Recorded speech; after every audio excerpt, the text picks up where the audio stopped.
Wishing you a very very happy Republic day बच्चों। आप सभी को इस गणतंत्र दिवस की हार्दिक शुभकामनाएं, बहुत सारी असीम शुभकामनाएं। आज ही के दिन यानी कि 26 जनवरी 1950 को हमारे देश का संविधान लागू हुआ था और हम दुनिया के सबसे बड़े लोकतंत्र के रूप में कायम हुए थे।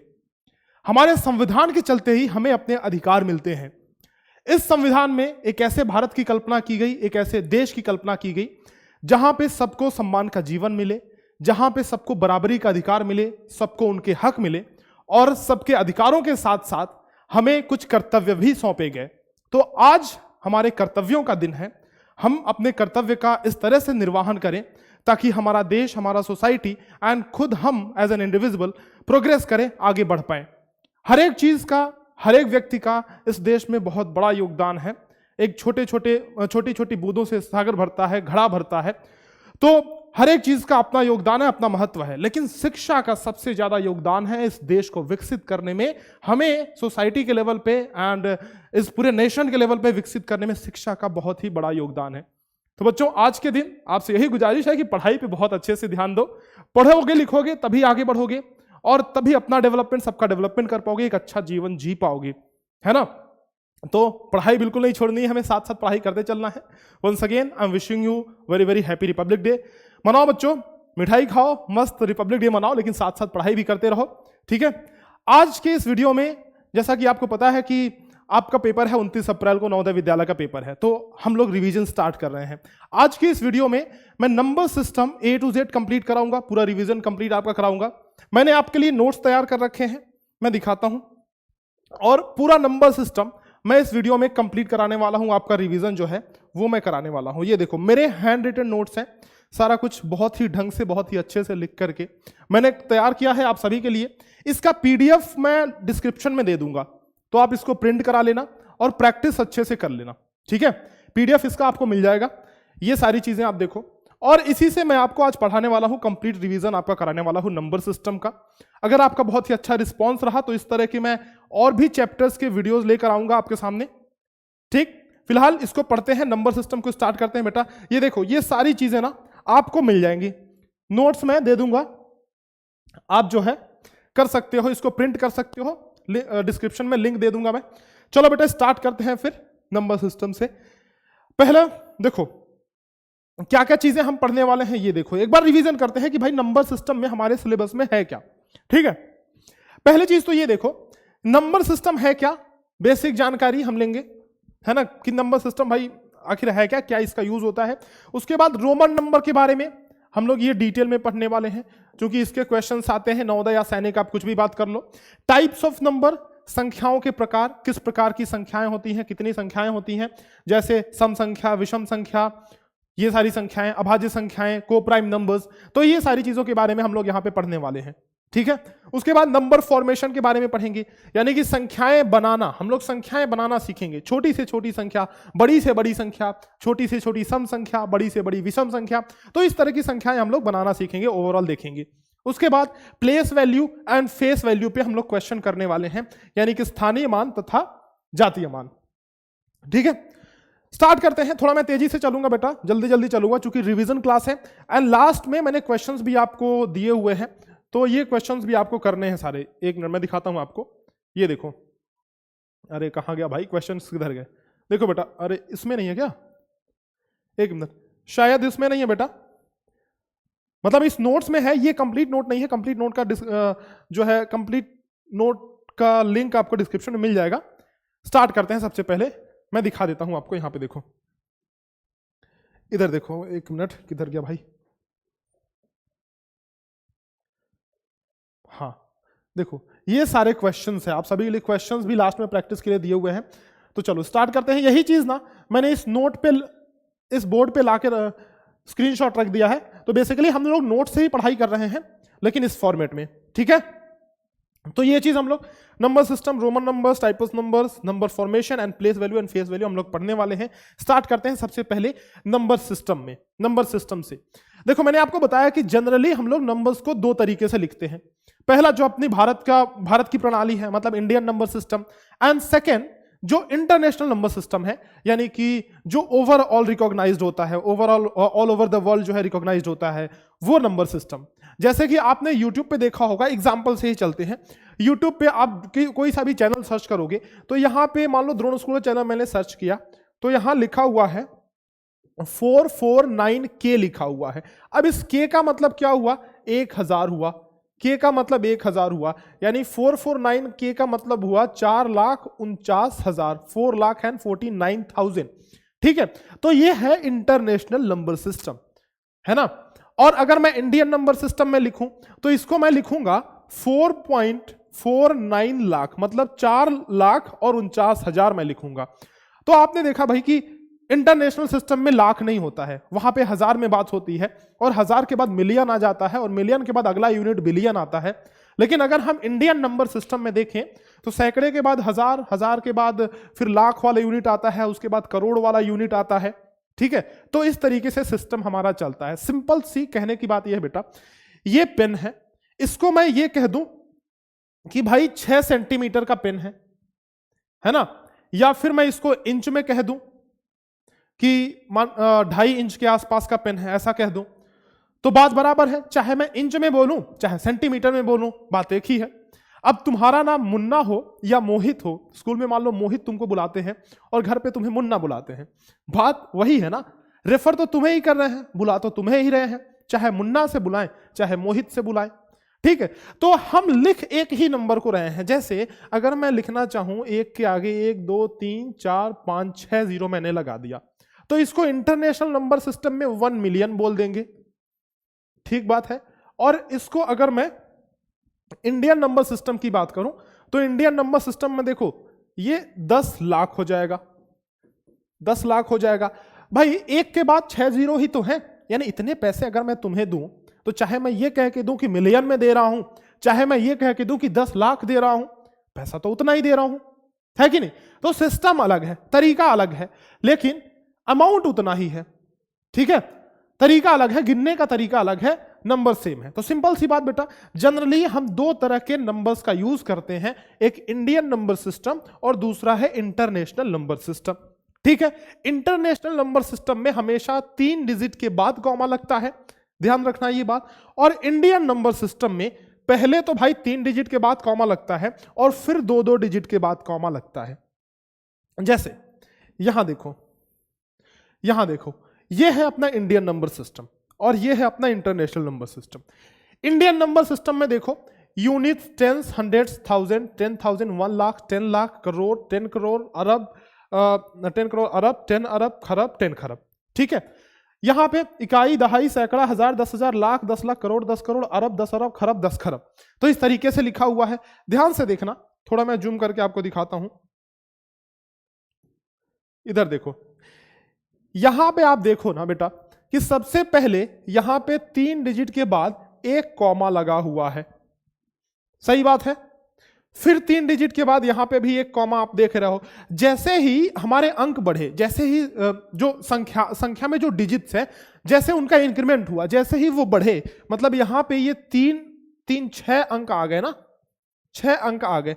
कॉमा का पोजीशन देखना, 3 डिजिट के बाद एक कॉमा है, फिर 2 डिजिट के बाद एक कॉमा लग गया। मतलब अगर मैं लास्ट में यहां पे भी देखूं तो सबसे पहले तो 3 का ग्रुप बना है भाई, फिर 2-2 का ग्रुप बना है, देखो फिर 2-2 का ग्रुप बना है। तो कहने का मतलब यह है, अंतर इतना है कि इंडियन नंबर सिस्टम में सबसे पहले 3 का ग्रुप बनाते हैं, उसके बाद 2-2-2-2 करके इस तरीके से वो ग्रुप चलते हुए जाता है। ठीक बात है, ठीक है। और अगर मैं इंटरनेशनल सिस्टम की बात करूं तो आप देखो यहां पे इंटरनेशनल सिस्टम में हमेशा आप कहीं भी देखोगे तो बेटा, आप कहीं भी देखोगे 3-3 का ही ग्रुप बनता हुआ आपको नजर आएगा। देखो 3 के बाद कॉमा, 3 के बाद कॉमा, 3 के बाद कॉमा, यहां भी 3 के बाद कॉमा, 3 के बाद कॉमा, फिर 3 के बाद कॉमा। तो कहने का मतलब यह है कि इंटरनेशनल सिस्टम में हमेशा 3-3 का ग्रुप बनेगा और इंडियन नंबर सिस्टम में पहले 3 का ग्रुप बनेगा, फिर 2-2-2 इस तरीके से चलता हुआ जाएगा। ठीक, यह चीज ध्यान में रखनी है। देखो बेटा, और ये पीडीएफ आपको मिली जाएगी तो ये याद भी करना है आपको, है ना, ऐसे काम नहीं चलेगा, आपको ये याद भी करना है, ये सारी चीजें आपको याद करनी है। कम से कम आपको ये सारी चीजें याद रहनी चाहिए ताकि आप एग्जाम में कोई भी गलती ना करो। अच्छा देखो, दो तीन चीजें हमारे दिमाग में बिल्कुल फिट बैठ जानी चाहिए एकदम अच्छे से। पहला तो ये है भाई कि 1 million is equal to 10 lakh. 1 million बराबर 10 लाख, ये याद कर लेना अच्छे से, ठीक है। 1 मिलियन बराबर 10 लाख। जैसे एक मिलियन का मतलब 1 के आगे 6 जीरो है ना, और 10 लाख का मतलब 10 के आगे 5 जीरो, तो कुल मिला के 6 जीरो तो हो गए। तो 1 मिलियन बराबर 10 लाख, ये बहुत ही इंपॉर्टेंट है, इसको याद कर लेना। अगर आपको लाख से मिलियन में बदलना हुआ तो 1 लाख बराबर 0.1 मिलियन हो जाएगा। ये डीपीपी का भी अपने क्वेश्चन है, ठीक है, 0.1 मिलियन हो जाएगा। और मान लो आपसे ये कोई पूछे, अच्छा मिलियन के बाद क्या आता है, बिलियन आता है, ठीक है। यहां पे देखो ये चीज याद कर लो, एक बार मैं याद करा ही देता हूं आपको। देखो इंटरनेशनल नंबर सिस्टम में सबसे पहले इकाई, दहाई, सैकड़ा, हजार, 10,000, 100,000। अच्छा देखो हमारे नंबर सिस्टम में क्या होता है, 10,000 के बाद अपन लाख में आ जाते हैं, लेकिन इंटरनेशनल नंबर सिस्टम में क्या है कि 10,000 के बाद 100,000 जा रहे हैं, और हमारे यहां क्या होता है 100,000 मतलब 1 लाख हो जाता है। तो यहां पे डिफरेंस आ गया, ठीक है। 10,000 के बाद 100,000, 100,000 के बाद मिलियन, मिलियन के बाद 10 मिलियन, 100 मिलियन, उसके बाद बिलियन आ गया, ठीक है। तो आप देखो कि अगर मैं यहां से मिलियन का कंपैरिजन करता हूं, एक मिनट, मिलियन यहां पे है ना, एक मिनट रुको। अगर मैं मिलियन का कंपैरिजन करता हूं यहां पे, तो 10 लाख बराबर 1 मिलियन, देखो 1 मिलियन बराबर 10 लाख। और अगर मैं करोड़ का कंपैरिजन करता हूं तो आप देखो 1 करोड़ बराबर 10 मिलियन हो गया। अगर मैं अरब का कंपैरिजन करता हूं तो 1 अरब बराबर बिलियन। ये चीजें बस याद रखना आप बेटा कि 1 बिलियन बराबर 1 अरब के बराबर होता है, ठीक है। 1 मिलियन बराबर 10 लाख के बराबर होता है, और 1 करोड़ बराबर 10 मिलियन। ये 3 चीजें आपको याद रखनी है। मेरे साथ बोलो क्या क्या। 1 मिलियन बराबर 10 लाख हो गया, ठीक है। 1 करोड़ बराबर 10 मिलियन हो गया, और 1 अरब जो है वो 1 बिलियन के बराबर है। ये 3 चीजें, 1 करोड़ बराबर 10 मिलियन हो गया, 1 मिलियन बराबर 10 लाख, और 1 बिलियन 1 अरब के बराबर है। ये 3 चीजें याद रखना, कन्वर्जन में बहुत ही इंपॉर्टेंट है। यानी आपसे क्वेश्चन में पूछेगा कि भाई मिलियन को आप लाख में कन्वर्ट करो, या करोड़ को लाख में कन्वर्ट करो, या फिर करोड़ को मिलियन या फिर बिलियन में कन्वर्ट करो, तो ये कन्वर्जन आ जाएगा। तो ये चीज आपको ध्यान में रखनी है, ठीक है। अच्छा आगे बढ़ते हैं भाई। रोमन, अच्छा इसमें कुछ क्वेश्चंस कर लेते हैं बेटा, कुछ क्वेश्चंस कर लेते हैं, या फिर लास्ट में क्वेश्चन मैंने दिया हुआ है तो लास्ट में ही क्वेश्चन करेंगे। सबसे पहले एक बार फटाक से रिवाइज सारी चीजें कर लेते हैं, ठीक है।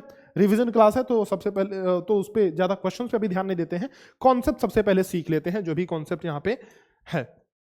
देखो रोमन नंबर सिस्टम के बारे में पढ़ते हैं। अगला जो है अपना है Roman number system. Roman number system, जैसे हम लोग जो नंबर सिस्टम लिखते हैं, हम लोग लिखते हैं ना 1 2 3 4 5 6, ये कौन सा नंबर सिस्टम है बेटा, इसको बोलते हैं हम लोग Hindu Arabic number system, Hindu Arabic number system, ठीक है। और आपने देखा होगा कि आपने देखा किया ही होगा, जैसे क्लास 3 में थे आप लोग तो थर्ड ऐसा लिखते थे ना, इस तरीके से कॉपी पे लिखते थे कि थर्ड क्लास में है, फिर 4th क्लास में आए तो ऐसा लिखने लगे, 5th क्लास में आए तो ऐसा लिखने लगे, है ना। तो ये जो नंबर सिस्टम है, ये जो आप लिख रहे हो, ये क्या है, ये रोमन नंबर सिस्टम है। रोमन नंबर सिस्टम में बेटा, रोमन नंबर सिस्टम लैटिन भाषा के अंकों का प्रयोग करके लिखा जाता है, यानी कि प्राचीन रोम की एक संख्या प्रणाली है, ये ग्रीस की संख्या प्रणाली है, नंबर सिस्टम है।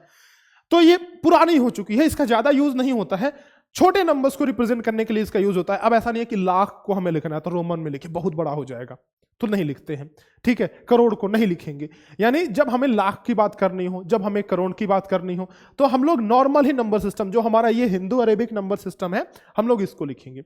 लेकिन जब हम लोग को छोटी मोटी बातें करनी हो, 1 2 3 4 10 12, इस तरह कॉपी में कुछ लिखना हो, कौन सी क्लास है, कौन सा रूम नंबर है, ये सब लिखना हो, तो कभी कभी हम लोग इसका प्रयोग कर लेते हैं, ठीक है। रोमन अंकों में बेटा 0 नहीं होता, ये पहले नहीं होता था, बाद में कुछ लोगों ने कहा भैया 0 नहीं है, 0 की जरूरत पड़ रही है, तो कुछ लोगों ने इसको नल्ला कह दिया, कुछ लोगों ने इसको नल कह दिया, इससे कोई खास हमें मतलब है नहीं, है ना। हमें यह मान के चलना है कि 0 का रिप्रेजेंटेशन नहीं होता है। रोमन सिंबल्स देखो, 1 को हम इस तरह से I लिखते हैं, 5 को V लिखते हैं, 10 को X लिखते हैं, 50 को L लिखते हैं, फिर 100 को C 500 को डी और 1000 को एम। ये सिंबल्स आपको याद रखने हैं। देखो LCDM। अच्छा, इसको याद कैसे रखोगे? मैंने ऐसे याद किया है, देखो मैंने ऐसे याद किया है। एलसीएम जानते हैं, एलसीएम मतलब लोएस्ट कॉमन मल्टीपल, एलसीएम हम जानते हैं। तो मैंने ऐसे याद कर लिया है, एलसीएम मतलब कि शुरू हम 50 से कर रहे हैं और लास्ट 1000 तक जा रहे हैं, बीच में डी भी है। एलसीएम की जगह LCDM मैंने कर दिया, ऐसे मैंने याद किया। तो आप अपने तरीके से याद कर सकते हो, ठीक है। मैंने ऐसे कर दिया कि LCDM, अब 50 फिर 100 फिर 500 फिर 1000, इस तरीके से। तो LCDM याद रहेगा, बोलो। अच्छा, तुम्हारा कोई तरीका हो तो बताना कि कैसे तुमने याद किया है, कमेंट सेक्शन में लिख करके बताना कि L का मतलब 50 कैसे याद किया है। C का तो सीधी सी बात है भाई, C का मतलब तो सेंचुरी होता है ना। तो C का तो याद ही रहेगा, सेंचुरी, सचिन ने सेंचुरी मारा, सहवाग ने सेंचुरी मारा, तो ये तो याद ही रहेगा, इसमें कोई ऐसी बात नहीं है। फिर D, M का मतलब मिलेनियम होता है। तो ये अगर तुम्हें नहीं पता होगा तो ऐसे तो नहीं याद कर सकते, लेकिन ये याद करना है ऐसे अपने तरीके से, जैसे भी याद कर लो। मैंने ऐसे याद किया है LCDM, तो D को बीच में ला दिया है। एलसीएम मैं जानता हूं क्या होता है, तो D को मैंने बीच में ला दिया, तो 500 हो गया, है ना। चलो, तो ये रोमन नंबर सिस्टम के कुछ न्यूमरल्स हैं। ये देखो, ये मैंने टेबल आपको दे रखा है नोट्स में, इसको याद कर लेना। इसको मैं ज्यादा इस पे ध्यान नहीं दे रहा हूं, मतलब इसको इस पे ज्यादा एम्फेसाइज नहीं कर रहा हूं, क्योंकि मैंने टेबल ऑलरेडी आपको दे रखा है, नोट्स में ये बना रखा है। तो इसको याद कर लेना, कम से कम 100 तक के नंबर्स तो आपको भैया रटे रटाए याद होने चाहिए, ठीक है। ये जो है, जैसे यहां देखो ना बेटा, 1 को हमने इस तरीके से लिखा, 2 को, मैं अभी तरीका बताता हूं कि लिखना कैसे है। ये 100 तक का टेबल है, आप इसको देख लेना, एक बार गो थ्रू कर लेना, याद हो जाएगा, कोई बड़ी बात नहीं है, ठीक है। अब मैं रूल्स बताता हूं आपको, rules to write the Roman numbers. Roman numbers को लिखने के रूल क्या है बेटा? 5-6 रूल हैं, आपको ये सारे रूल्स एक बार प्रैक्टिस कर लेना है। याद करने से ऐसा कुछ नहीं होगा, प्रैक्टिस आप करोगे तो ये सारी चीजें खुद ब खुद आपको याद हो जाएंगी। सबसे पहला रूल ये भाई, तोड़ तोड़ कर लिखना है आपको। लेफ्ट साइड का सिंबल घटता है और राइट साइड का सिंबल जुड़ जाता है। कोई भी सिंबल 3 बार से ज्यादा रिपीट नहीं होता, VLD कभी रिपीट नहीं होते और VLD कभी घटते नहीं है। अगर 2 बड़े सिंबल के बीच में एक छोटा सिंबल हो तो छोटे सिंबल को राइट वाले सिंबल से घटा देते हैं। अब इतना सारा मैंने कुछ ही सेकंड्स में बोल दिया, क्या आपको याद हुआ? नहीं, याद करने की खास जरूरत भी नहीं है। मैं बता रहा हूं, जब प्रैक्टिस आप करोगे ना, ये सारी चीजें बहुत ही आसान है बेटा, बहुत ही आसान है, आप कर लोगे। जैसे देखो, मैं एक काम करता हूं, आपको प्रैक्टिस करवाते हुए चलता हूं। सबसे पहला रूल क्या कह रहा है कि तोड़ तोड़ के लिखना है आपको। जैसे मान लो मुझे लिखना है मान लो मुझे 67 लिखना है, 67 लिखना है, मुझे 32 लिखना है, ठीक है। तो 32 को मैं कैसे लिख सकता हूं? 10 + 10 + 10 + 2। ये मैंने तोड़ तोड़ करके लिख दिया है ना। 10 को मैं लिख सकता हूं x, इसको भी x, इसको भी x, और 2 को मैं ऐसे लिख सकता हूं। तो ये मेरा हो गया 32,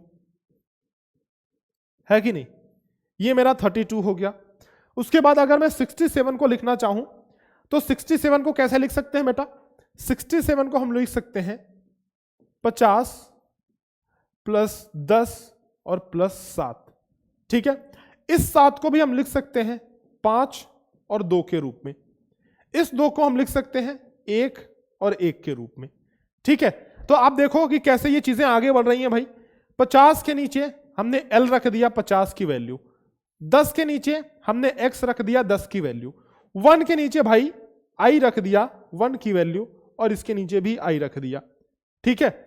1 मिनट, 50 10 60, अच्छा हाँ, 5 के नीचे हम रखना भूल गए, 5 के नीचे हमने V रख दिया, ठीक है।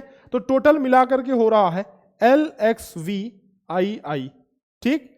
LXVII ये है 67 की वैल्यू।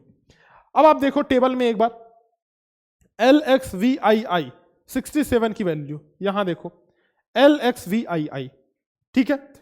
अब देखो, हमने नियम तो नहीं रटा, लेकिन हमें पता है कि भाई तोड़ तोड़ के लिखना है। ये नियम तो सबको पता है कि उसको ब्रेक डाउन करके लिखना है, अलग अलग करके लिखना है। कोई भी सिंबल 3 बार से ज्यादा रिपीट नहीं हो सकता। तो अगर मैं ये कह दूं आपसे कि आपको बेटा 14 लिखना है, 14 लिखना है, तो आप ये सोचोगे कि भाई मैं इसको 10 और +4 लिख दूं, तो 10 को x लिख दिया और 4 को 1 2 3 4। ये गलत है, ऐसा नहीं लिख सकते हैं। क्यों भाई? क्योंकि यहां पे ये देखो 4 बार ये सिंबल रिपीट हो रहा है। जबकि हमने कहा कि 3 बार से ज्यादा कोई सिंबल रिपीट नहीं हो सकता, यानी कि इसको हम लोग सिर्फ 3 बार तक ही ऐसे रिपीट कर सकते हैं। तो भाई 4 को कैसे लिखें, अब यहीं से नियम सीखना, रूल सीखना यहीं से कि 4 को कैसे लिखें। तो 4 को हम लोग लिख सकते हैं 5 - 1 लिख सकते हैं, और 5 को हम लोग v लिखते हैं, और 5 में से 1 घटाना है तो v की लेफ्ट साइड में 1 रख दो, घट गया।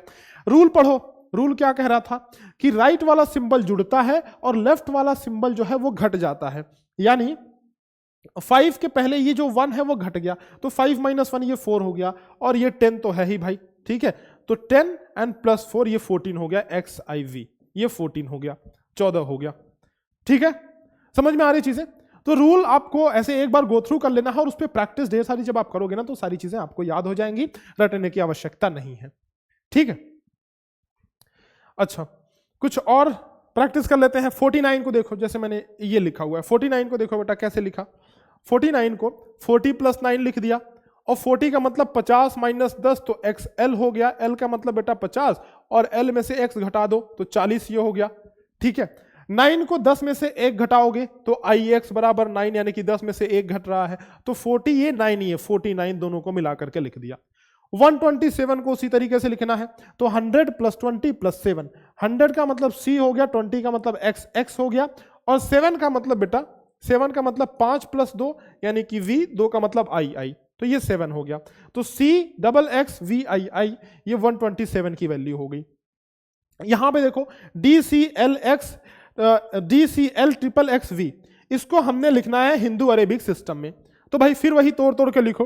देखो यहां पे XXX और V है, यानी हमें ये बात पता चल रही है भाई। सबसे पहले इधर से देखो बेटा, ये DC का मतलब क्या हो गया, DC का मतलब ये हो गया, D मतलब 500 होता है, C मतलब 100 होता है, तो ये 500 और 100 मिला करके 600 हो गए, देखो यहां से, ठीक है। उसके बाद से आप देखो L के आगे XXX है, यानी कि ये 50, 10 60, 10 70, 10 80, तो 80 हो गया। ये 5 है तो 5 हो गया, तो 85, 685 टोटल, 680 and 5, तो 685 हो गया। तो इस तरीके से आप लिख लोगे, बहुत आसान है बेटा, कोई इसमें चिंता करने की आपको जरूरत नहीं है, आप लिख सकते हो बहुत ही आसानी से, ठीक है। चलो अगले उस पर चलते हैं। अच्छा, लेकिन अगले क्वेश्चन पे चलने, अगले कॉन्सेप्ट पे चलने से पहले मैं आपको बता दूं बेटा कि अगर आप नवोदय विद्यालय की तैयारी कर रहे हो 29 अप्रैल के लिए 2023 के लिए, तो आपके पास ज्यादा टाइम नहीं है। हमारा अर्जुन बैच है जिसमें आपको कंप्लीट सिलेबस जो है कंप्लीटली वो कवर कराया गया है पूरी तरीके से, अच्छे से, बहुत ही अच्छे लेक्चर्स के साथ, बहुत ही अच्छे नोट्स के साथ, एंड क्वेश्चन मटेरियल के साथ, प्रैक्टिस मटेरियल के साथ। तो ये अर्जुन बैच आप हमारा ज्वाइन कर सकते हैं। इसमें आपको डेडिकेटेड टेलीग्राम ग्रुप मिलेगा जहां पे आप अपना डिस्कशन कर सकते हैं, ठीक है। तो ये अर्जुन बैच हमारा जो है वो है क्लास 6 2023 की प्रिपरेशन के लिए, यू कैन ज्वाइन। और अर्जुन बैच अगर आप 2024 की प्रिपरेशन कर रहे हैं, यानी कि नवोदय विद्यालय 2024 के लिए तैयारी कर रहे हैं, क्लास 4 में अभी आप हो, तो आप हमारा नवोदय अल्फा बैच ज्वाइन कर सकते हो, जो कि सेम फीचर्स के साथ है क्लास 4 वाले बच्चों के लिए जो 2024 की प्रिपरेशन कर रहे हैं, ठीक है। इसमें भी आपको सारी चीजें मिलेंगी, चैप्टर वाइज टेस्ट। अच्छा, ये चैप्टर वाइज टेस्ट बहुत इंपॉर्टेंट है, क्योंकि इसमें ना आप अपनी रैंकिंग देख सकते हो कि बहुत सारे बच्चे आपके साथ एग्जाम देंगे, तो आप अपनी रैंकिंग देखोगे कि आप कहां पे स्टैंड कर रहे हो, किस लेवल पे आप हो, कितनी आपकी तैयारी हुई है, ठीक है। तो आप जो है चैप्टर वाइज टेस्ट दे सकते हैं। टेलीग्राम ग्रुप आपको मिलेगा ही मिलेगा, जहां पे आप डिस्कशन करके अपने डाउट्स रिजॉल्व कर सकते हैं।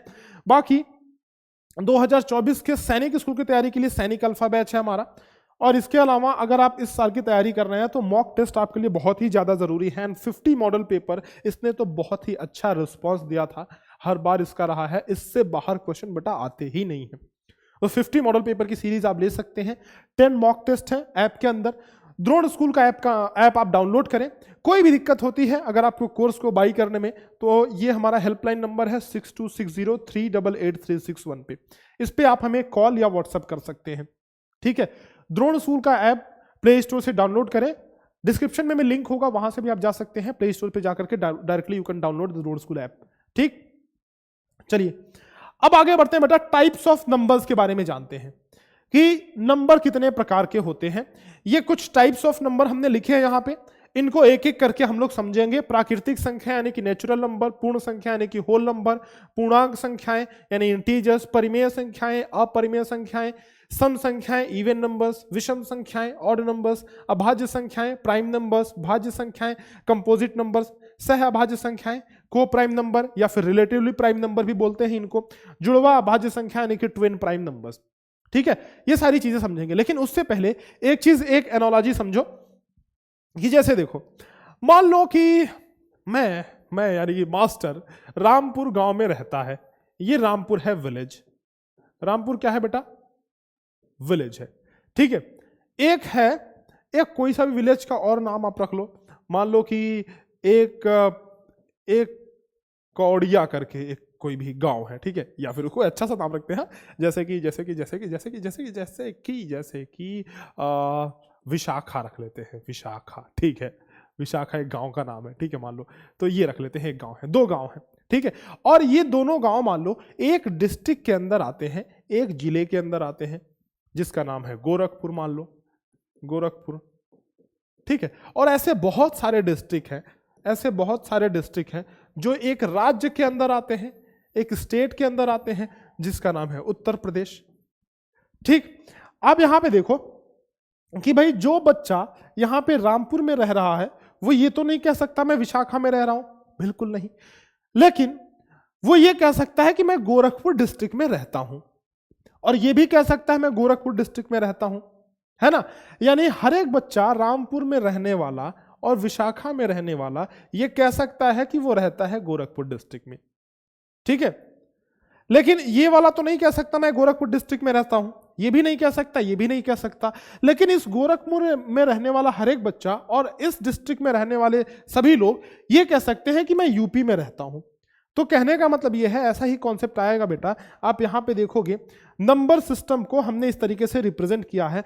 तो जो नेचुरल नंबर्स हैं, अंदर वाले जो नंबर्स हैं, वो होल नंबर भी हो सकते हैं, यानी वो इसके अंदर भी हैं, होल नंबर भी हो सकते हैं। लेकिन हर एक होल नंबर नेचुरल नंबर नहीं होगा।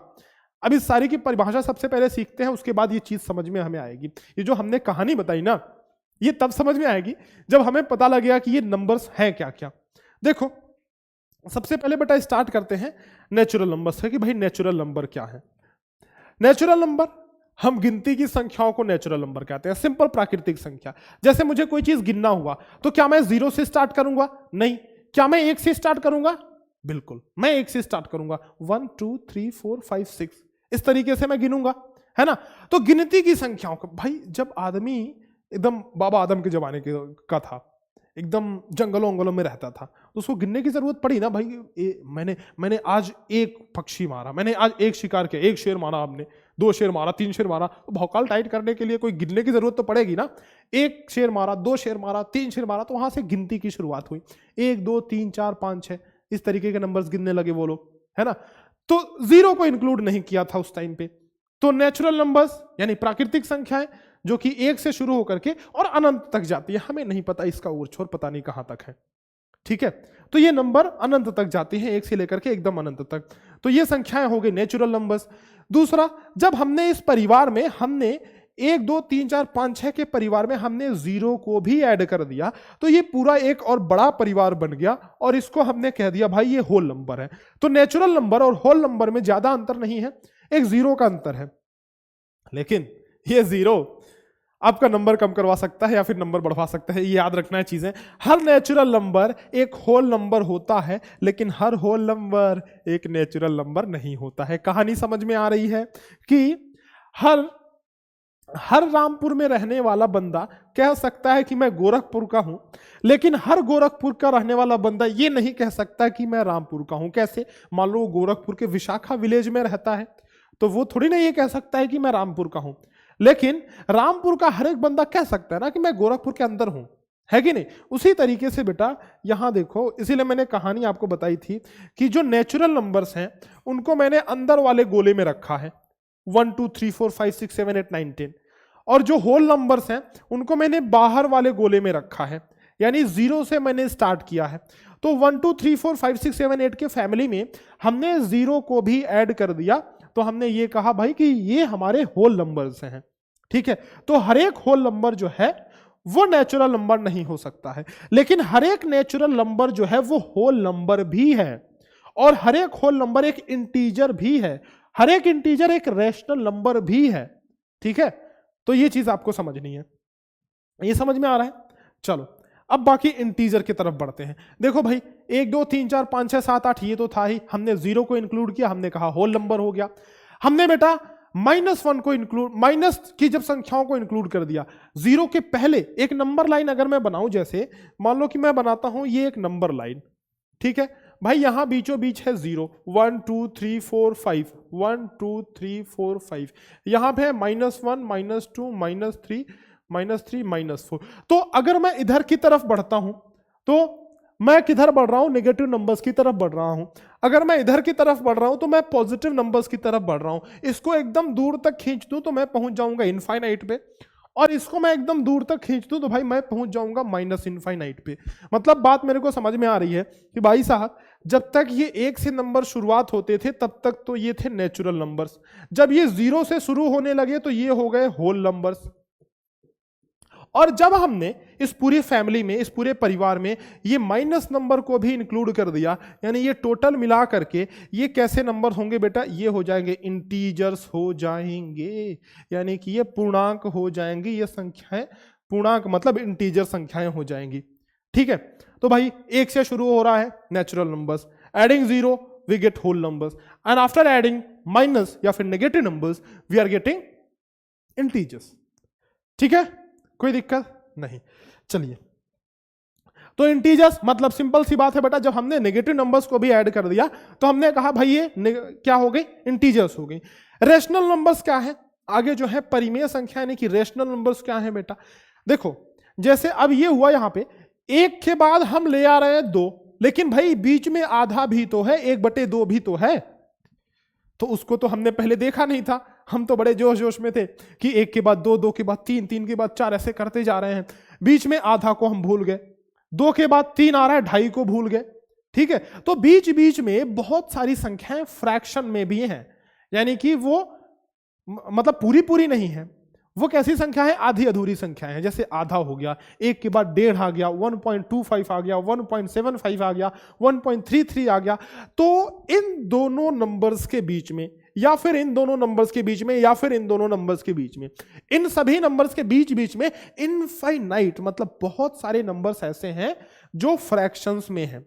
तो जब हम उनको, उन फ्रैक्शंस को भी जब हम, जहां जैसे यहाँ पे 1/3 भी आ सकता है, यहाँ पे 1/4 भी नहीं 1/4 तो इधर आएगा। खैर 1 मिनट बेटा, ये 1 और 2 के बीच में आधा नहीं, मैंने यहाँ पे थोड़ी गलती कर दी जोश जोश में। भाई ये जो आधा आएगा वो तो 0 और 1 के बीच में आएगा ना, ये जो आधा आएगा बेटा वो 0 और 1 के बीच में आएगा, कोई दिक्कत नहीं है। ठीक है, मैं समझाता हूँ आपको। देखो ये यहाँ पे 1 है, आधा यहाँ पे आएगा। ठीक है, यहाँ पे 1/4 भी आ सकता है और 1.33 भी आ सकता है। ठीक है, यानी कि 1/3 भी आ सकता है, कहीं 0.3333। ठीक, तो ये संख्याएं देखो, ये सारे नंबर्स इनके बीच में आ सकते हैं। कहने का मतलब सिंपल है कि जब हमने इंटीजर्स के फैमिली में हमने फ्रैक्शंस को भी ऐड कर दिया, यानी डेसिमल को भी ऐड कर दिया, तो हमारा जो ग्रुप बना, हमारी जो फैमिली बनी, वो कैसी बनी? वो हमारी फैमिली जो आ गई वो भाई आ गई कौन सी? परिमेय संख्याओं की फैमिली आ गई, यानी कि रेशनल नंबर की फैमिली आ गई। ठीक बात है। चलो अब आगे इर्रेशनल नंबर। देखो आपके लेवल पे इर्रेशनल ज्यादा पढ़ने की जरूरत नहीं है, बस इतना याद रखो कि जो रेशनल नंबर नहीं है वो इर्रेशनल होते हैं। ठीक है, और कुछ कुछ संख्याएं आपको याद रखनी है, जैसे जिन ऐसे रूट वाली संख्या जिनका परफेक्ट रूट नहीं निकलता है, जैसे √3 हो गया, √2 हो गया, √5 हो गया, ये सारी इर्रेशनल नंबर हैं। लेकिन अगर मैं √4 कहूं तो √4 बराबर तो 2 हो जाता है, तो ये इर्रेशनल नंबर नहीं है। ऐसी रूट वाली संख्या जिनका परफेक्ट रूट ना निकले वो इर्रेशनल नंबर कहलाती हैं। पाई भी हमारा एक इर्रेशनल नंबर है। ठीक है, देखो यहां पे लिखा हुआ है, ये बहुत इंपॉर्टेंट, बंदर का कहना मानो भाई। हाँ, क्या कह रहा है? एक परिमेय संख्या पाई एक परिमेय संख्या है जिसकी वैल्यू लगभग 22/7 होती है या फिर 3.14 होती है, लेकिन पाई 3.14 के या फिर पाई इज इक्वल टू 22/7 नहीं होता है। ध्यान रखना, ये बराबर वैल्यू नहीं है, ये लगभग वैल्यू है, अप्रोक्सीमेट वैल्यू है। This is not the real value. मतलब पाई की जो रियल वैल्यू है, जो एग्जैक्ट वैल्यू है, वो 22/7 नहीं है, लेकिन जो सबसे करीबी वैल्यू है वो 22/7 है। इसलिए हम 22/7 लिखते हैं पाई को, ठीक है, ये याद रखना है। इवन नंबर, बेटा इवन नंबर का मतलब ऐसी संख्या जो 2 से विभाजित हो, जैसे 2, 4, 6, 8, 12, 88, 84, 122, 146, ठीक है। तो ये सारी नंबर्स कैसे हो गई? Even numbers. मतलब ऐसी संख्याएं जो 2 से डिविजिबल हो, जिनमें 2 का भाग चला जाता हो, उनके लास्ट में क्या होता है? उनके लास्ट में 0, 2, 4, 6 या फिर 8 होता है। इसके बाद हमारे हैं ऑड नंबर्स। ऑड नंबर्स मतलब ऐसी संख्याएं, विषम संख्याएं जो 2 से विभाजित नहीं होती हैं, उनको हम बोलते हैं ऑड नंबर्स। लास्ट में उनके क्या होगा? उनके लास्ट में 1 होगा, 3 होगा, 5 होगा, 7 होगा, 9 होगा। ये सारी डिजिट्स उनके लास्ट में होंगी। जैसे अगर मैं लिखता हूं 121, कैसी संख्या? Odd number. मैं लिखता हूं 123, कैसा नंबर? Odd number. मैं लिखता हूं 1099, कैसी संख्या? Odd number. मैं लिखता हूं भाई 204787, कैसी संख्या? ऑड नंबर, मतलब कि विषम संख्या। क्यों भाई? क्योंकि लास्ट में आप देखो, लास्ट में 1 है, लास्ट में 3 है, लास्ट में 9 है, लास्ट में 7 है। तो हमने देखा था यहां पे कि अगर लास्ट में 1 आता है, लास्ट में 3 आता है, लास्ट में 5, लास्ट में 7, लास्ट में 9, तो ये सारे ऑड नंबर्स के कैटेगरी में आते हैं। 1, 3, 5, 7, 9, ठीक है, ऑड नंबर्स हो गए। बात आ रही है बेटा समझ में? चलो अब बढ़ते हैं कि अभाज्य संख्याएं क्या होती हैं, यानी कि प्राइम नंबर्स क्या होते हैं बेटा। अभाज्य संख्या यानी कि प्राइम नंबर्स, ऐसे नंबर्स जो खुद को छोड़ करके और किसी संख्या से डिविजिबल नहीं होते हैं, खुद को और एक को छोड़ करके, वो प्राइम नंबर कहलाते हैं। जैसे देखो, सबसे छोटी प्राइम नंबर ये 2 है, याद रखना है। सबसे 2 एकमात्र ऐसी संख्या है जो इवन है और प्राइम भी है। जो सम है, एकमात्र ऐसी संख्या है, यहां पे थोड़ा करेक्शन कर लेना, एकमात्र ऐसी संख्या है जो सम है तथा प्राइम भी है, तथा प्राइम भी है। या फिर आप ऐसा लिख सकते हो, एकमात्र ऐसी अभाज्य संख्या है, ऐसी अभाज्य संख्या है जो सम है, ठीक है। तो अभाज्य संख्याएं क्या होती हैं? जो खुद से और एक को छोड़ करके किसी और से डिविजिबल ना हो। जैसे मैं ये कहता हूं, एक नंबर मैं लेता हूं 21, तो 21 क्या इसमें 1 का भाग जाएगा? हाँ जी, 1 का भाग तो सभी संख्याओं में जाता है बेटा। दुनिया की कोई भी ऐसी संख्या नहीं है जिसमें 1 का भाग नहीं जाता है। 1 सबको ही डिवाइड कर देता है। जैसे मैं 2 लिखूं, 1 से डिविजिबल है, 5 1 से डिविजिबल है, 8 1 से डिविजिबल है, 145 1 से डिविजिबल है। तो 1 से तो भाई सारे डिविजिबल हैं। कहने का मतलब यह हुआ कि एक ऐसा संख्या जो सबको डिविजिबल कर देता है, तो एक की तो बात ही नहीं करनी। कोई भी संख्या स्वयं से डिविजिबल होती है क्या? जैसे क्या 45 का भाग 45 में जाएगा? बिल्कुल मास्टर, एक बार में जाएगा, खत्म, टाटा बाय बाय। क्या 165 का भाग 166 लिख दिया, 166 में जाएगा? हाँ जी बिल्कुल जाएगा, एक बार में, खत्म, टाटा बाय बाय। यानी कहने का मतलब यह है कि किसी भी संख्या का भाग खुद में तो चला ही जाता है, यानी कोई भी संख्या खुद को तो डिवाइड कर ही देती है, ठीक है। तो ऐसी संख्या जो एक को छोड़ करके और खुद को छोड़ करके किसी और से डिविजिबल ना हो, उसको हम लोग अभाज्य संख्या बोलते हैं। मैंने 21 का एग्जांपल लिया था भाई। 21 आप देखो, 1 से तो डिविजिबल है ही, 21 से डिविजिबल तो है ही, लेकिन क्या ये 3 से डिविजिबल है? हाँ। क्या ये 7 से डिविजिबल है? हाँ। 3 सत्ते 21 और 7 त्रिके 21। तो यानी 1 और 21 को छोड़ करके ये और भी संख्याओं से डिविजिबल हो रहा है। इसका मतलब ये हुआ कि ये एक प्राइम नंबर नहीं है, ठीक है, ये एक प्राइम नंबर नहीं है। और अगर मैं मान लो कि 19 की बात करता हूं, 19 की बात करता हूं, तो ये 1 से डिविजिबल है, ठीक है, 19 से डिविजिबल है, ठीक है। क्या किसी और नंबर से डिविजिबल है? नहीं भाई, ये 1 और 19 को छोड़ करके किसी और नंबर से डिविजिबल नहीं है। यानी ये कैसा नंबर हो गया? ये 19 जो है हमारा हो गया, ये प्राइम नंबर हो गया, ठीक है। तो ऐसी संख्या जो खुद को और 1 से छोड़ करके किसी और संख्या से डिविजिबल नहीं हो, विभाजित नहीं हो, उसको हम लोग कैसी संख्या बोलेंगे? प्राइम नंबर बोलेंगे, ठीक है बेटा, ठीक है। आगे इसके अपोजिट जो है कंपोजिट नंबर, मतलब भाई जो संख्याएं अभाज्य नहीं है वो कंपोजिट हो गया, यानी कि वो भाज्य संख्या हो गई। यानी जो 1 और खुद को छोड़ करके और भी नंबर से डिविजिबल हो, उन्हें हम लोग क्या बोलेंगे? उन्हें हम लोग बोलेंगे भाज्य संख्याएं बोलेंगे, यानी कि कंपोजिट नंबर बोलेंगे। ये अभाज्य संख्याओं की लिस्ट है भाई, इसको आपको याद कर लेना है। और ये एक बात याद रखना है, कि 1 से 100 तक के बीच, 1 से 100 तक 25 अभाज्य संख्याएं होती हैं। 25 अभाज्य संख्याएं होती हैं, ये चीज तो आपको याद रहनी चाहिए।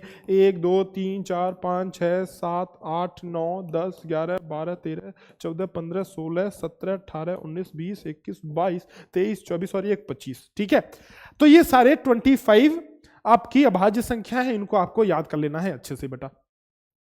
ठीक, चलो अब आगे बढ़ते हैं, नेक्स्ट क्वेश्चन पे चलते हैं।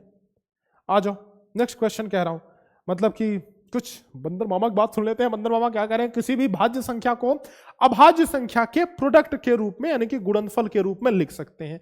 जैसे भाई ये 60 है, एक भाज्य संख्या है जिसको हम लोग प्राइम नंबर के गुणनफल के रूप में लिख पा रहे हैं। तो 60 को हमने लिख दिया बेटा 60 बराबर, हमने देखो 2 दूनी 4 3 12 पंजे 60, और ये सभी प्राइम नंबर है कि नहीं।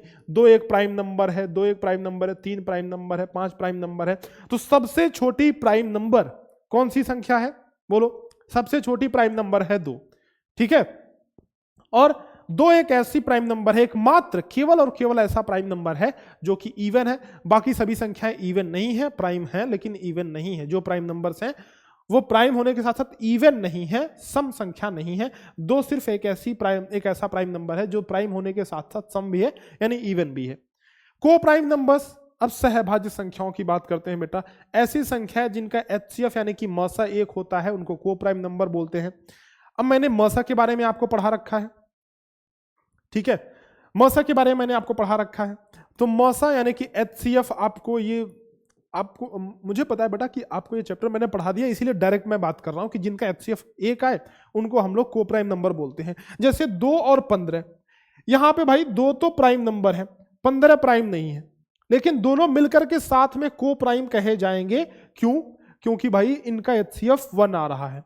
ये भी साथ में मिलकर के को प्राइम कहे जाएंगे क्योंकि इनका एचसीएफ 1 आ रहा है। ये भी साथ में मिलकर के को प्राइम कहे जाएंगे क्योंकि इनका एचसीएफ 1 आएगा। ठीक है, वो खुद में प्राइम हो चाहे ना हो उससे मतलब नहीं है। जैसे ये 8 तो खुद प्राइम नहीं है, 25 खुद प्राइम नहीं है, लेकिन ये साथ में मिलकर के को प्राइम कहे जा रहे हैं क्योंकि इनका एचसीएफ जो आ रहा है वो 1 आ रहा है। ठीक, ट्विन प्राइम नंबर, जुड़वा अभाज्य संख्याएं, ऐसे प्राइम नंबर जिनके बीच का अंतर वो 2 का हो, 2 का डिफरेंस हो और दोनों प्राइम नंबर हो, वो जुड़वा अभाज्य संख्याएं कहलाते हैं ट्विन प्राइम। जैसे 3 और 5 बीच का डिफरेंस 2, 5 और 7 बीच का डिफरेंस 2, 29 से 31 बीच का डिफरेंस है 2। तो ये ट्विन प्राइम नंबर्स हो गए। ठीक है बेटा, चलो अब डिवीजन के कुछ रूल जानते हैं, आ जाओ। डिवीजन के रूल, हाँ भाई देखो, डिवीजन आप ऐसे ही करते हो। ठीक है, ये टर्मिनोलॉजी आपको याद रखनी है कि डिविडेंड किसको बोलते हैं, डिवाइजर किसको बोलते हैं, कोशेंट किसको बोलते हैं, रिमाइंडर। सबसे पहले हिंदी में बात करते हैं भाई। तो अंदर वाला भाज्य, जो जिससे भाग दे रहे हैं वो है भाजक, मतलब भाग देने वाला, और जो यहां पे रिजल्ट आ रहा है वो है भागफल, मतलब जो रिजल्ट आ रहा है भागफल। शेषफल, लास्ट में जो बाकी बच जा रहा है वो है हमारा शेषफल या फिर शेष। अगर मैं इंग्लिश में बोलूं तो बीच वाला डिविडेंड, ये डिवाइजर, जो जैसे जो काम कर रहा है वर्क, तो वर्कर आ गया, तो जो डिवाइड कर रहा है तो डिवाइजर हो गया।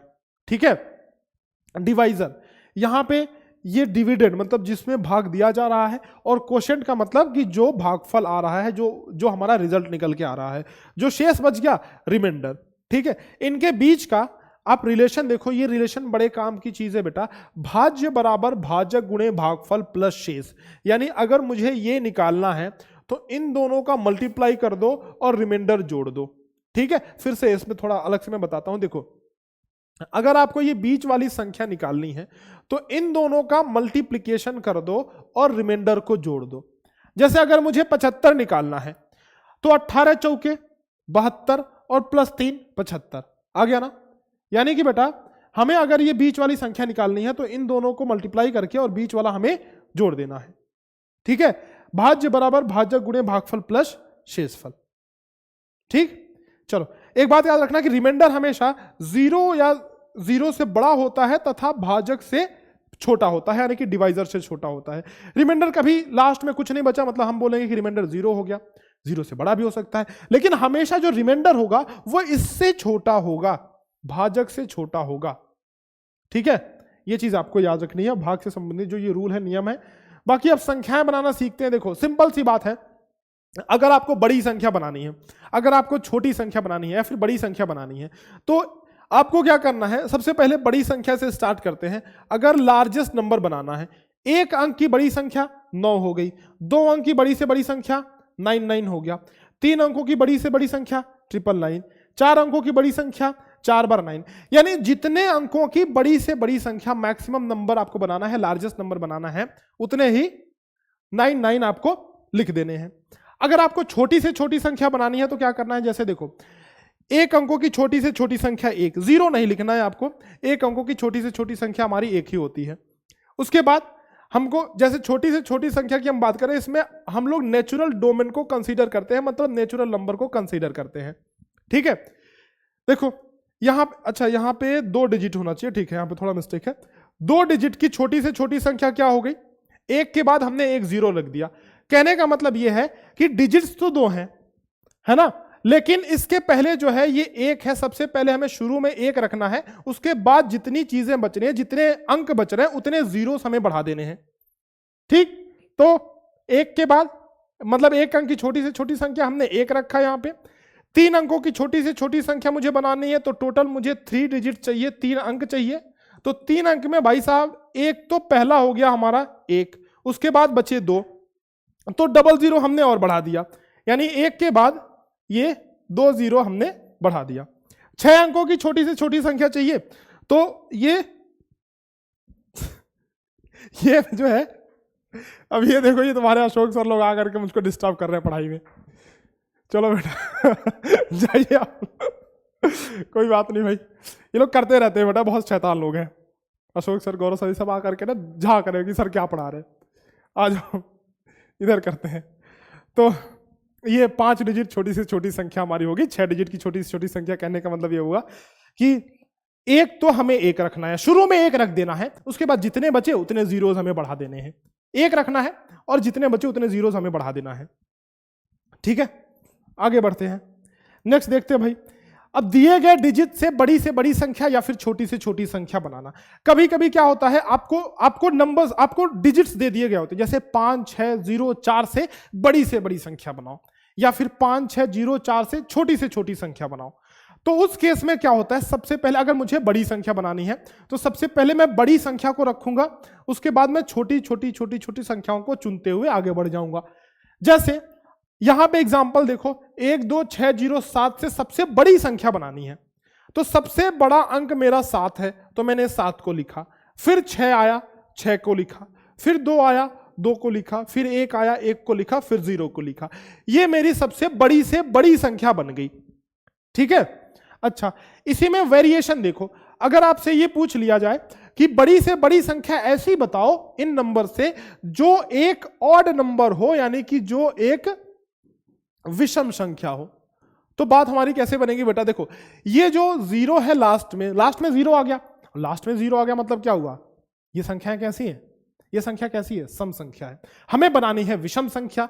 तो हम लोग क्या करेंगे, यहां पे रूल सब कुछ लिखा हुआ है कि सम या विषम बनाना हो तो इकाई का अंक देखेंगे। इकाई का अंक क्या एक विषम संख्या है, नहीं। क्या हमको विषम संख्या बनानी है, बिल्कुल। तो बगल सबसे पहले जो हमें विषम संख्या मिल रही है, सबसे पहले जो विषम वाला डिजिट मिल रहा है, हमें विषम वाला अंक मिल रहा है, उससे इसको इंटरचेंज कर देना है।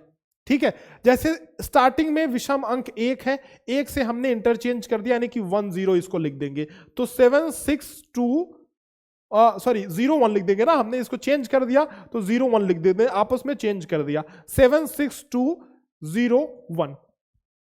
ठीक है बेटा, तो ये 7 6 2 0 1 ये बड़ी से बड़ी हमारी विषम संख्या हो गई। ठीक है, और लेकिन अगर कुछ भी ना बोले तो आपको नॉर्मल उसी सीक्वेंस में चलना है, लेकिन अगर कुछ मॉडिफायर लगा दे, जैसे ये कह दे कि विषम संख्या बनाओ या फिर सम संख्या बनाओ, या फिर इकाई के स्थान पर कुछ आपसे कह दे कि 7 हो, तो जाहिर सी बात है बेटा हमें 7 को उठा करके यहां पे लाना पड़ेगा, है ना, तब इकाई के स्थान पर 7 आएगा। तो अगर कुछ उसमें चेंज कर रहा है तो उस हिसाब से आपको बदल देना है, कुछ चेंज नहीं कर रहा है तो बड़ी से बड़ी संख्या बनाने के लिए सबसे पहले बड़े डिजिट को लेना है, फिर छोटा छोटा छोटा छोटा करते जाना है। ठीक है, अच्छा ये हो गया। अब इसी तरीके से अगर आपको छोटी से छोटी संख्या बनानी है, छोटी से छोटी संख्या, तो सबसे पहले छोटे अंक को लेना है। ध्यान रखना है कि जीरो को कभी स्टार्टिंग में नहीं लेते हैं हम लोग। अच्छा, इधर मैंने लिखा नहीं है, ठीक है। देखो, इससे हमें छोटी से छोटी संख्या बनानी है, इन गिवन नंबर से, इन सबसे हमें छोटी से छोटी संख्या बनानी है। तो छोटी से छोटी संख्या सबसे पहले हम छोटे नंबर को लेंगे, है ना। यानी एक को सबसे पहले लेंगे, एक, फिर दो, फिर तीन, फिर चार, फिर पांच। तो एक, दो, तीन, चार, पांच, ये हमारी छोटी से छोटी संख्या बन गई। लेकिन अगर मैं आपसे कहूं भाई कि आपके पास है 0, 2, 9, 3, 4, 5 अंकों की, मैं आपसे कह दूं कि 5 अंकों की स्मॉलेस्ट नंबर बना दो, स्मॉलेस्ट नंबर बना दो, तो आप ये करोगे कि भाई 0 छोटा है तो 0 को ले लिया, फिर 2 ले लिया, फिर 3 ले लिया, फिर 4 ले लिया, फिर 9 ले लिया। बेटा गलत कर दिया तुमने। यही 0 को सबसे शुरू में नहीं लेते हैं, स्टार्टिंग में 0 को नहीं लेते हैं, क्योंकि भाई आगे तो कितना भी 0 लगा दो ना, इसके आगे तुम मान लो 2 0 और लगा दो, तब भी संख्या का जो मान है, जो इसकी वैल्यू है, वो तो इतनी ही आई ना, ये 4 अंकों की ही संख्या बनी ना। तो 0 को शुरू में नहीं लेते हैं। यहां पे आपको 2 को स्टार्टिंग में लेना है और 0 को यहां कर देना है। तो 2 0 3 4 9 ये हमारा आंसर होगा, ठीक है। इनसे मिलकर के बनने वाली छोटी से छोटी संख्या ये होगी, ना कि ये, ठीक है। 0 को स्टार्टिंग में नहीं लेना है, इस बात का आपको ख्याल रखना है। समझ में आ रही चीज? तो छोटी से छोटी संख्या बना लोगे, बड़ी से बड़ी संख्या बना लोगे। कोई वेरिएशन आ गया अगर कि सम संख्या बनाओ, विषम संख्या बनाओ, तो यूनिट प्लेस को चेक करो। अगर सम संख्या वो है और सम संख्या बनाने को कह रहा है तो फिर वही रखो। अगर वो विषम है, यूनिट प्लेस अगर विषम है और आपसे सम संख्या बनाने को कह रहा है, तो आप चेंज कर दो यूनिट प्लेस की वैल्यू सबसे नियरेस्ट वाले विषम संख्या से, ठीक है। तो आप ये कर लोगे। बेटा प्रैक्टिस मैंने खूब सारी कराई है अपने बैचेस में, तो उन बैचेस में ज्वाइन होकर के आप डिटेल में पढ़ सकते हो। ये तो हम समरी, बस मैं आपको लास्ट टाइम पे रिवीजन करा रहा हूं, ठीक। लास्ट में देखते हैं भाई पूर्ववर्ती और उत्तरवर्ती संख्या। पूर्व का मतलब क्या बेटा? पूर्व का मतलब होता है पहले, यानी कि किसी संख्या के पहले आने वाली संख्या को पूर्ववर्ती बोलते हैं। 526 में से 1 घटा दो, 525, 526 की पूर्ववर्ती 525। उसी तरह से उत्तरवर्ती का मतलब बाद आने वाली संख्या, प्रीसीडिंग का मतलब पहले, और सक्सेस, सक्सेस का मतलब क्या? एक स्टेप आगे की बात है ना, जैसे हम मेहनत करते जा रहे हैं, बाद में सक्सेस होंगे, यानी कि बाद वाली संख्या है, ठीक है। तो सक्सीडिंग नंबर का मतलब कि बाद वाली संख्या, तो बाद वाली संख्या का मतलब ये हो गया 526 का सक्सीडिंग नंबर 527 हो गया, और प्रीसीडिंग नंबर इसका 525 हो जाएगा। यानी कि पूर्ववर्ती संख्या 525 और उत्तरवर्ती संख्या 527। तो किसी भी संख्या का पूर्ववर्ती पूछे 1 घटा दो, उत्तरवर्ती पूछे 1 जोड़ दो। इसी में आपसे ऐसे भी पूछ लेता है कि पूर्ववर्ती सम संख्या, जैसे देखो मैंने कहा भाई 126 मेरे पास है, अब पूर्ववर्ती संख्या तो 125 हुआ, लेकिन क्या ये सम है? नहीं, हमें चाहिए पूर्ववर्ती सम संख्या, तो 1 और घटा दो, यानी कि 124। हमारा आंसर 124 होगा, क्योंकि पूर्ववर्ती हमें ऐसी संख्या चाहिए जो इवन हो, यानी कि सम हो, ठीक है। चलो, उत्तरवर्ती विषम संख्या या फिर उत्तरवर्ती सम संख्या, ये कुछ भी आपसे पूछ सकता है। पूर्ववर्ती सम संख्या पूछ रहा है तो पूर्ववर्ती विषम संख्या भी पूछ सकता है, उत्तरवर्ती विषम संख्या पूछ रहा है तो उत्तरवर्ती सम संख्या भी पूछ सकता है।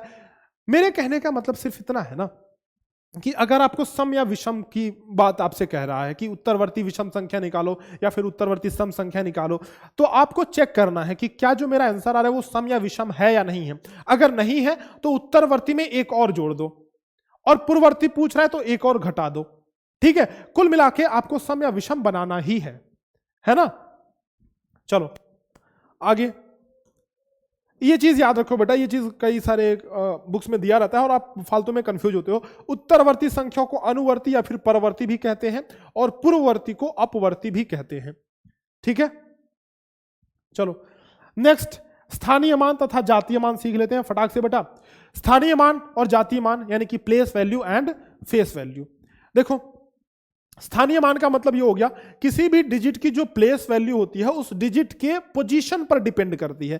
जैसे 2 की प्लेस वैल्यू 2 हो गई, 0 की प्लेस वैल्यू 0 हो गई, 9 की प्लेस वैल्यू, 9 के आगे हमने 00 लिख दिया, ठीक है। 9 के आगे देखो 1 0, मतलब 9 के आगे 2 अंक हैं, इसीलिए 9 के आगे 00। 8 के आगे बेटा 3 अंक हैं तो 8 के आगे 000। 6 के आगे 4 अंक हैं तो 6 के आगे 4 0, है ना। और 5 के आगे 5 अंक हैं तो 5 के आगे 5 0। तो इस तरीके से कहने का मतलब यह है कि स्थानीय मान स्थानीय मान किसी भी डिजिट का अगर हमें निकालना है तो वो डिजिट लिखनी है और उसके आगे जितने और डिजिट्स होंगे उतने जीरो बढ़ा देने हैं, ठीक है।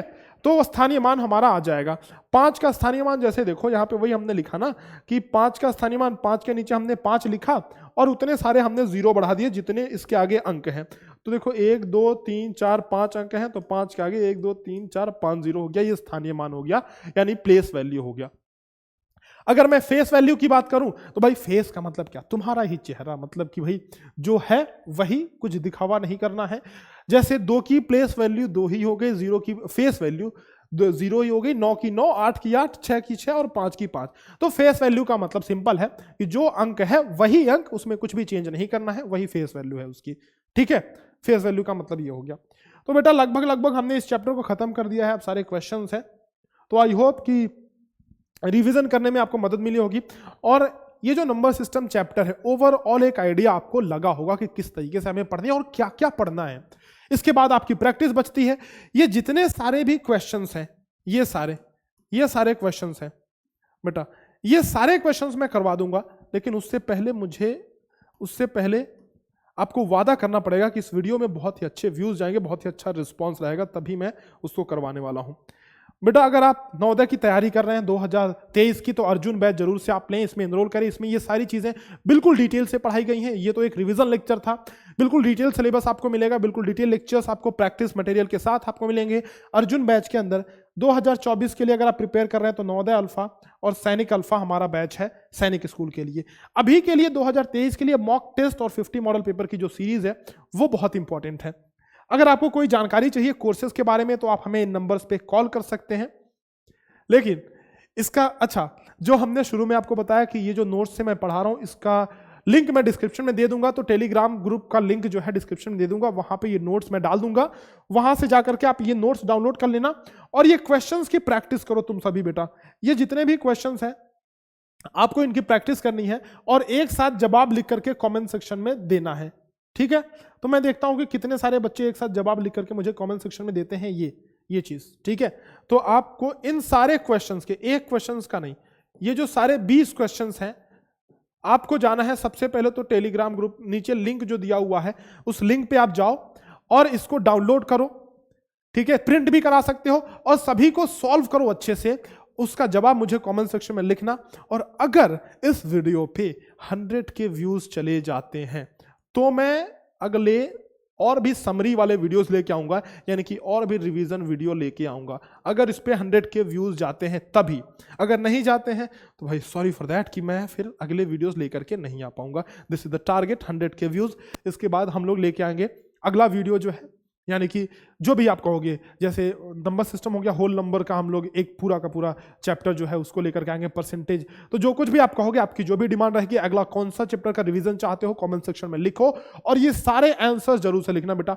वीडियो को अपने सारे दोस्तों के साथ शेयर करो ताकि सब तक ये वीडियो पहुंचे और ये हमारा टारगेट पूरा हो, ताकि आपको अगले चैप्टर्स के भी वीडियोज मिल सके, ठीक है। All the best for the examination बेटा, प्रिपेयर करते रहो एंड बहुत ही अच्छे से पढ़ाई करो, ये सारी चीजें प्रैक्टिस करते रहो। चलो ऑल द बेस्ट।